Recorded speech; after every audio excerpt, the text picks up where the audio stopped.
अस्सलाम वालेकुम दोस्तों, कैसे हो आप सब। उम्मीद करता हूँ बखैर वाफ़ियत होंगे। मेरा नाम है इरफान अली ख़ान। मेरे साथ मेरा दोस्त अवैस मोहम्मद अवैस रज़ा मौजूद है, जो कि अभी वीडियो बना रहा है। दास्तान एक सफ़र में आपको खुशामदीद कहता हूँ। आपको एक ऐसी जगह के बारे में बताने जा रहे हैं जिसके बारे में किस्से कहानियाँ तो बहुत मशहूर हैं, लेकिन इन किस्से कहानियों में हकीकत के कुछ भी शवाहद नज़र नहीं आते। दोस्तों, बहुत से लोग इस फ़न तमीर के अजीम शाहकार को बादशाह अकबर के सदरुस-सदूर जनाब अब्दुल नबी ख़ान साहब से मंसूब करते हैं। तो आए हमारे साथ इस शाहकार के किस्से कहानियों पर एक नज़र दौड़ाएं।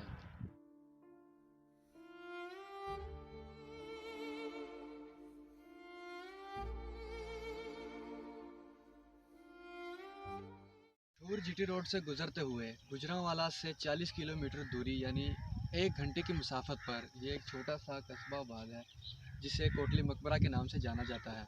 और इसी कस्बे से तकरीबन शुमाल मशरक़ की जानिब आधा किलोमीटर अगर आगे जाएं तो वो आपको एक मकबरा नज़र आ रहा है। इसी मकबरे की हम बात कर रहे हैं, जिसे मकबरा अब्दुल नबी कहा जाता है।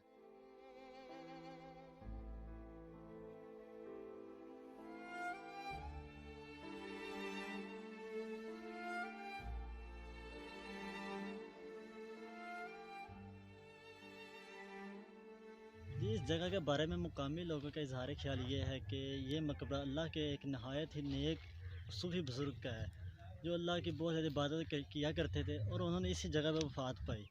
और उनके जो मौक़लात थे, जिन थे, उन्होंने फिर उनकी याद में ये मकबरा तमीर किया। यहाँ के जो लोग हैं वो इस बात की दलील इस लिहाज से देते हैं कि देखा जाए तो यहाँ पे दूर दूर तक पानी के हसूल का कोई निज़ाम मौजूद नहीं, यानी कि यहाँ दूर दूर तक देखा जाए तो कोई भी नदी, नहर या कोई भी ऐसा कुआं मौजूद नहीं है जिससे पानी हासिल किया जा सके। दूसरा, यहाँ पे ऐसी कोई भी इस किस्म की कोई चीज़ मौजूद नहीं थी जहाँ से ये ईंटें ली जा सके, ये जो इस मकबरा के अंदर नस्ब की गई हैं, इस किस्म का भी कोई ज़रिया मौजूद नहीं था। तो इस लिहाज से लोग ये दलील देते हैं कि इस मकबरा को उनके मोक्कल जो उनके साथ एक रूहानी मखलूक थी, उन्होंने उनकी याद में तमीर किया।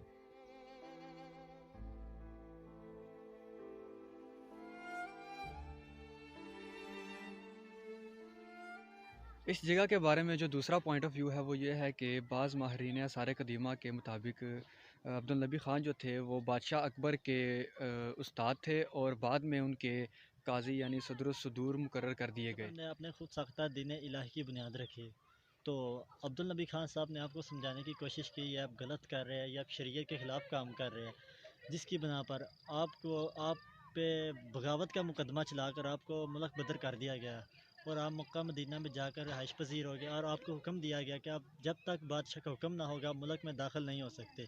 लेकिन चंद ही अरसे बाद आप मुल्क में वापस आ गए और गुजरात में एक जगह पर डेरा अपना डाल लिया और वहीं पे दीन की तबलीग करना शुरू कर दी। जब इस बात का इल्म बादशाह को हुआ कि आप वापस आ गया है और लोगों की इस्लाह करना शुरू कर दिया है, तो आप बादशाह ने आपको पकड़ कर जेल में डाल दिया। और बाज़ माहिर ने सारे के दिमाग ये कहना है कि वहीं जेल में आपको जहर देकर मार दिया गया और आपकी लाश को एक वीराने में यानी कि इस जगह पे फेंक दिया गया। तो आपके मुरीदान ने आपको उठाकर इसी जगह पे दफन कर दिया और ये अपनी मदद आपके तहत एक ये शानदार मकबरा तमीर किया, जिसकी आज मिसाल नहीं मिलती।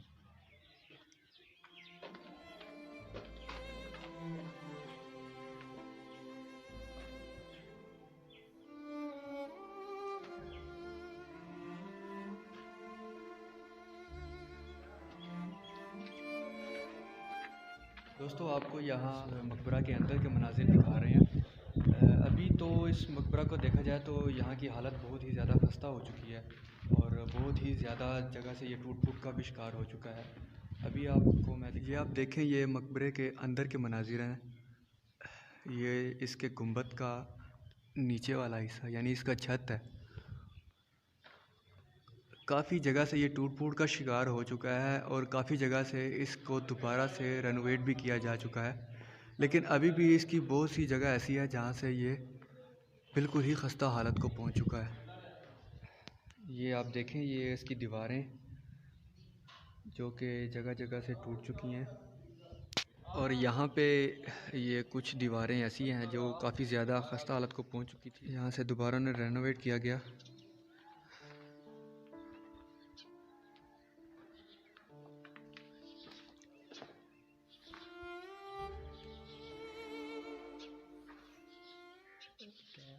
यहाँ से ये आधी दीवार तो बिल्कुल ही ख़त्म हो चुकी है और यहाँ पे आप देखें कि एक दीवार को दोबारा से रेनोवेट भी किया गया।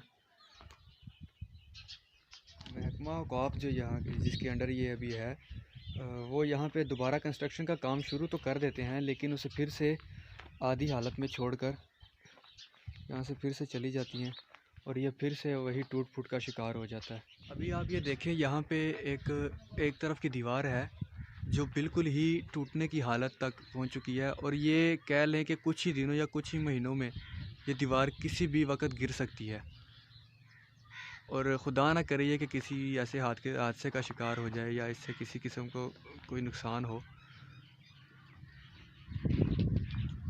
जिस अंदाज़ और जिस खूबसूरती से ये मकबरा तमीर किया गया और उसे इस तरह खस्ता हालत में छोड़कर यहाँ की इंतज़ामिया फ़रार हो गई। दोस्तों, इस मकबरे के 4 दाखिली दरवाज़े थे, मगर ये जो दरवाज़ा हम आपको दिखा रहे हैं ये इसका मरकज़ी दरवाज़ा था। इस दरवाज़े के ऊपर ये जो डिज़ाइन है ये गुंबद खज़रा की तर्ज का बनाया गया है।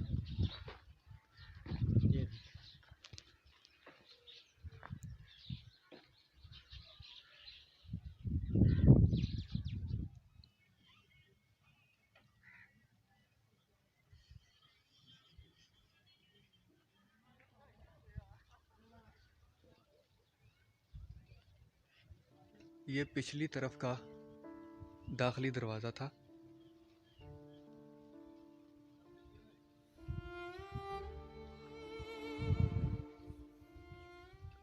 ये भी अभी तकरीबन काफ़ी ज़्यादा खस्ता हो चुका है और यहाँ पे देखा जाए तो ये दरारें वगैरह आपको नज़र आ रही हैं। ये एक रास्ता जो ऊपर की जानिब जाता है।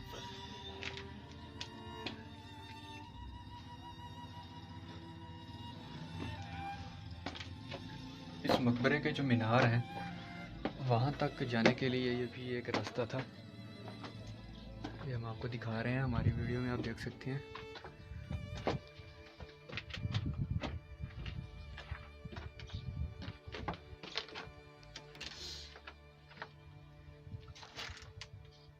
ये अंदर की दीवारें भी आप देख सकते हैं,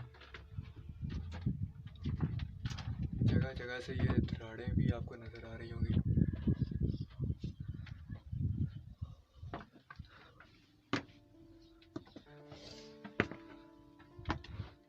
ये भी एक दीवार जो एक तरफ से बिल्कुल टूट चुकी थी और दोबारा से ये रेनोवेट की गई।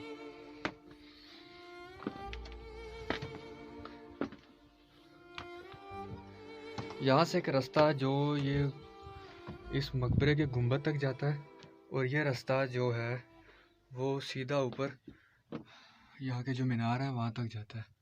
तो अभी हम आपको गुंबद की तरफ का रास्ता दिखाते हैं।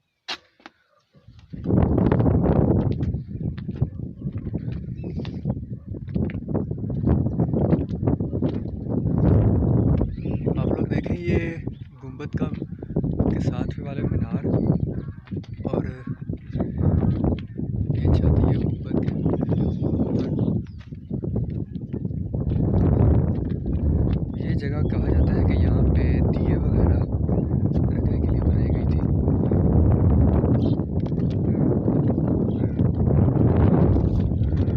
अभी अगर देखें तो ये परिंदों के घोंसले बनाने के काम आ रही है।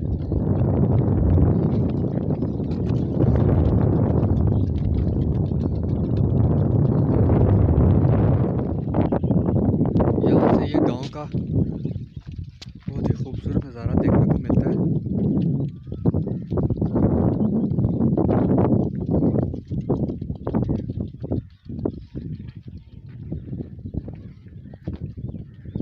ये एक रास्ता जो इस मीनार के ऊपर जाने के लिए बनाया गया है। आइए आपको दिखाते हैं।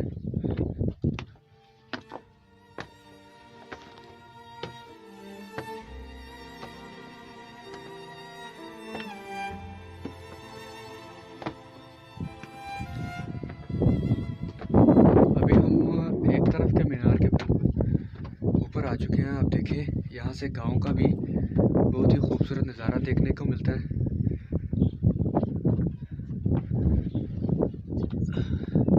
तुलुए आफ्ताब के वक़्त जब यहाँ से नज़ारा देखें तो कुदरत के बहुत ही ज़्यादा हसीन मनाजिर भी देखने को मिलते हैं। और दोस्तों आप ये देखें, ये गुंबद का बिल्कुल ऊपर वाला हिस्सा है। यहाँ पे ये कितने खूबसूरत और एहसन अंदाज से ये पत्थर भी यहाँ पे लगाया गया। ये देख आप लोग देखें कि किस तरह ये अभी ऊपर से भी टूट फूट का शिकार है। आप देखें दोस्तों, चारों मीनारों में ये एक वाहिद मीनार है जिसके ये नक्शो नगार आपको अगर नज़र आ रहे हो तो ये वाहिद मीनार है जिसके नक्शो नगार अभी तक थोड़े थोड़े वाज़ेह नज़र आते हैं। और अगर इसको करीब से देखा जाए तो ये बहुत ही खूबसूरत अंदाज से बनाए गए हैं, जिसकी मिसाल नहीं। अभी कहा जाए तो लाहौर की मस्जिद वज़ीर ख़ान के बारे में आपको बताया मैंने, बिल्कुल उसी तर्ज के नक्शो निगार इसी मकबरे के ऊपर भी किए गए हैं।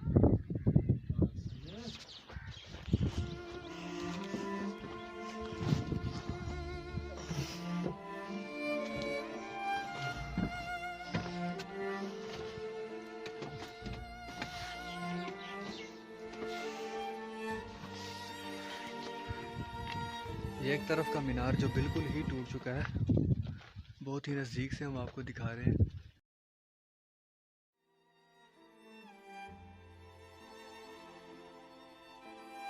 ये वो एक सुरंग है जो इस मकबरे के नीचे मौजूद है और ये यहाँ से ये रास्ता अब्दुल नबी ख़ान और उनके बेटे और साथ में उनके मरीद की कब्रों तक जाता है। यहाँ अंदर काफ़ी अंधेरा है, मोबाइल की रोशनी में ही हम देख रहे हैं।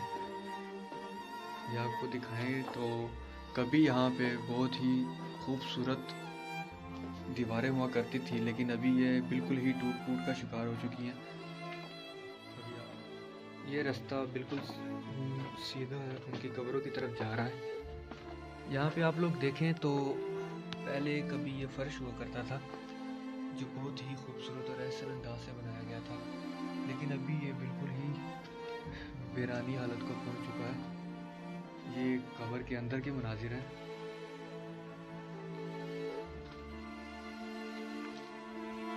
नीचे आप लोग देखें, अभी भी लोग यहाँ पे दिए वगैरह जलाते हैं और इनके लिए दुआए मग़फ़िरत मांगते हैं। चूँकि यहाँ के लोगों के नज़दीक ये अल्लाह के बहुत ही नेक बुज़ुर्ग थे, इसलिए लोग इनके यहाँ फातिहा ख़्वानी के लिए आते हैं और यहाँ पे ये दिए वगैरह जला के जाते हैं। आप लोग देख सकते हैं।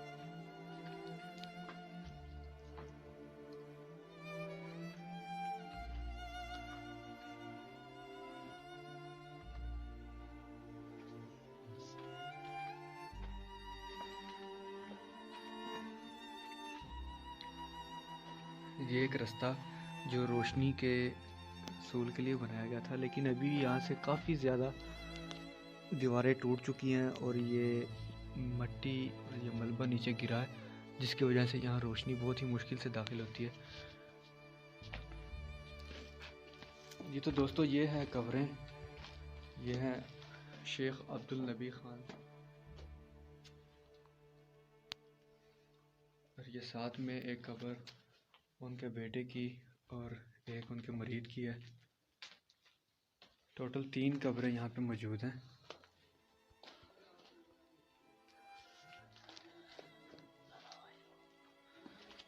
नीचे अभी रोशनी के दाखिल होने का ज़रिया बिल्कुल भी मौजूद नहीं, इसलिए यहाँ अंधेरा बहुत ज़्यादा होता है। तो ये मोबाइल की रोशनी पे ही गुजारा कर रहे हैं कि जितना आपको दिखा सके। यहाँ पे छत देखें आप,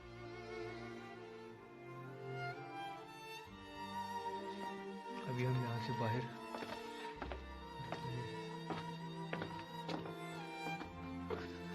ये नीचे सुरंग में एक जगह आती है जो काफ़ी ज़्यादा खुली है और यहाँ पे अगर देखें तो उस दौर में ये जो जगह है ये बहुत ही ज़्यादा खूबसूरत हुआ करती थी। इसके छत से और इसकी ईंटों से हम अंदाज़ा लगा सकते हैं।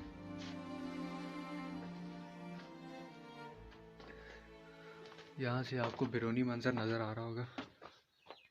ये वो रास्ता है जो इस मकबरे के नीचे तहखाने में मौजूद अब्दुल नबी ख़ान की कब्र तक रोशनी के हसूल के लिए बनाया गया था, यानी रोशनदान की सूरत इस रास्ते को बनाया गया था।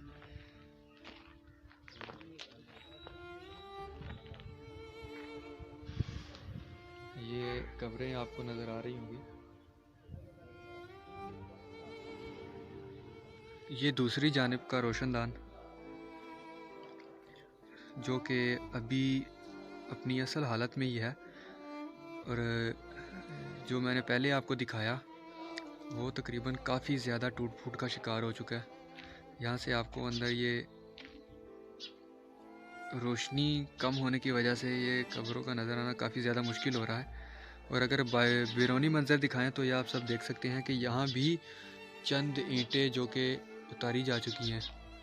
तो बाज़ माहिरीन सारे कदीमा के नज़दीक अब्दुल नबी ख़ान जो थे वो बादशाह औरंगज़ेब और शाहजहाँ के अंडर गवर्नर वज़ीराबाद भी रह चुके हैं।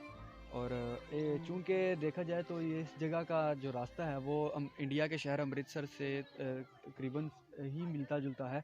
तो वो कहा जाता है कि यहाँ से वो सफ़र कर रहे थे और सफ़र के दौरान ही उनका इंतकाल हो गया। चूँकि लाश काफ़ी यहाँ से इतनी दूर ले जाना मुमकिन ना थी, तो उन्हें यहीं दफन कर दिया गया और उनकी याद में ये जो एक मकबरा है उनकी कब्र के ऊपर तामीर कर दिया गया। मकबरे के जो तहखाने में कब्र है वो तो तहखाने में मौजूद है, लेकिन जो मरकज़ तजल्लियात जैसा कि दाता साहब में बनाया गया है वैसा ही एक उनकी कब्र के ऊपर भी बनाया गया था, जहाँ पे लोग आते थे फातिहा ख्वानी के लिए। चूँकि अभी वो तो तकरीबन ख़त्म हो चुका है, अंदर के मनाज़िर हमने आपको दिखाए हैं। तो अभी यहाँ के जो मुकामी लोग हैं वो अभी भी अल्लाह का एक बहुत ही नेक बुज़ुर्ग मानते हैं और यहाँ पे आते हैं और उनके लिए फातिहा ख्वानी वगैरह करते हैं। कहा देखा जाए तो ये फ़न तमीर का बहुत ही अजीम शाहकार है, जिसे इंतज़ामिया ने इसी हालत में ख़स्ता हालत में छोड़ दिया और अभी ये तकरीबन ख़त्म होने की हालत को पहुँच चुका है। एक तरफ का मीनार भी हमने आपको दिखाया और वो दीवारें भी आपको दिखाई जो कि बिल्कुल ही टूट फूट का शिकार हो चुकी थी। और अभी आप देखें कि यहाँ पे आपको नज़र आ रहा होगा कि दूर से ही ये कितना ख़स्ता हालत में नज़र आता है। और ये देखा जाए तो यहाँ पे नज़दीक दूर दूर तक कोई भी रिहाइश नज़र नहीं आती, क्योंकि यहाँ से गांव भी तकरीबन आधा किलोमीटर दूरी पर वाक़या है, या मेरे पीछे देख सकते हैं। और अभी भी लोग यहाँ पे आते हैं और यहाँ पे कुछ कब्रें भी बनाई गई हैं जहाँ पे लोग अपने प्यारों को दफन करके जाते हैं। दोस्तों कहा जाता है कि ये मकबरा अपने अरूज के वक़्त में ताजमहल का मुकाबला किया करता था। आपने अब देखा कि इस पे कितने अच्छे तरीके से नीली और पीली टाइलों से सजावट की गई थी, जिससे इसकी खूबसूरती में चार चांद लग जाते। दोस्तों ये थी कहानी अब तक की इस मकबरे के बारे में, और इस मकबरे के नीचे जो अब्दुल नबी ख़ान साहब की कब्र है जो यहाँ पे दफन है उनके बारे में। तो दोस्तों अगर देखा जाए तो ये जितनी भी कहावतें हैं उनमें से किसी कहावत में भी हकीकत का अक्स तो नज़र नहीं आता, लेकिन बाज़ माहरीन अपनी किताबों में ये लिखते हैं कि इनमें से ये जितने भी वाक़यात हुए ये एक ही दौर में हुए थे। तो अभी हमारी इस पे मज़ीद रिसर्च भी जारी है, क्योंकि दोस्तों ऐसी वीडियोस बनाने के लिए हमारी बहुत मेहनत होती है। और ये जितनी भी हिस्टोरिकल प्लेसेस हैं, जितनी भी तारीख़ी उसकी जो मतलब जो स्टोरी होती है उस पर भी हमारी बहुत ज़्यादा मेहनत होती है। तो काफ़ी ज़्यादा लोगों से हमारे राब्ते भी होते हैं। बाज़ जगह ऐसी होती है जो जिनके अभी भी वारिस मौजूद हैं और उनसे भी हम रब्ता करते हैं। तो दोस्तों इंशाल्लाह इसी तरह हम आपको पाकिस्तान की जितनी भी हिस्टोरिकल प्लेसेस हैं उससे आगाह करते रहेंगे और उनके स्टोरीज आपको बताते रहेंगे। उनकी जितनी भी दास्तान है वो हम आपको सुनाते रहेंगे। तो दोस्तों उम्मीद करते हैं आपको आज की ये वीडियो बहुत ज़्यादा पसंद आई होगी। तो गुजारिश है आपसे कि हमें इसी तरह सपोर्ट करते रहें जिस तरह आपने पिछली वीडियोस में हमें सपोर्ट किया। तो इंशाल्लाह अगले सेगमेंट में आपसे जल्द मुलाकात होगी। तब तक के लिए हमें इजाज़त दीजिए और अपना ख्याल रखिएगा। अल्लाह हाफ़िज़।